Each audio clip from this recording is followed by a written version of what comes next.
নমস্কার, নিউজ 18 বাংলার অরিজিনালসে আপনাদের স্বাগত। আপনাদের সঙ্গে আমি তমশ্রী।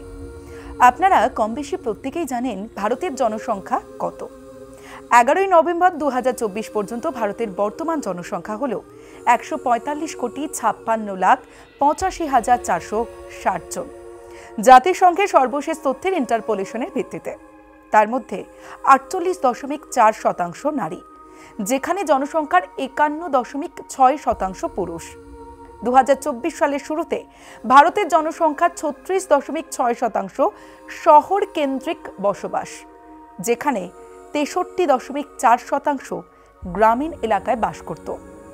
রিপোর্ট বলছে ভারতে গ্রাম রয়েছে 5,93,731টি। এটা ছিল একটা ইনফরমেশন। এবার আপনাদের জানাই কেন আমি এই কথা বলছি। কারণ সম্প্রতি স্টেট ব্যাংক অফ ইন্ডিয়ার রিপোর্ট বলছে ভারতে গ্রামীণ দারিদ্র্য কমে 5% কম হয়েছে, যা জোর দিয়ে বলেছেন প্রধানমন্ত্রী নরেন্দ্র মোদীও।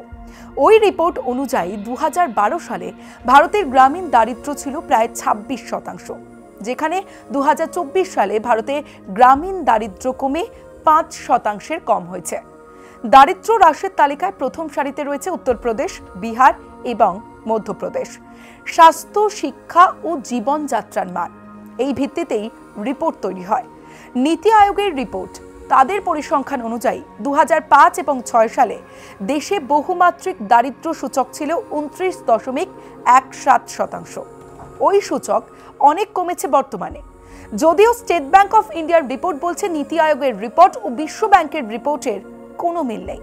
তবে রিপোর্টের অমিল থাকলেও যদি সত্যি ভারতের দারিদ্রতা কমে, তা ভারতের জন্যই খুশির খবর। কিন্তু রিপোর্ট অনুযায়ী সত্যি কি মানুষের অনটন কমেছে?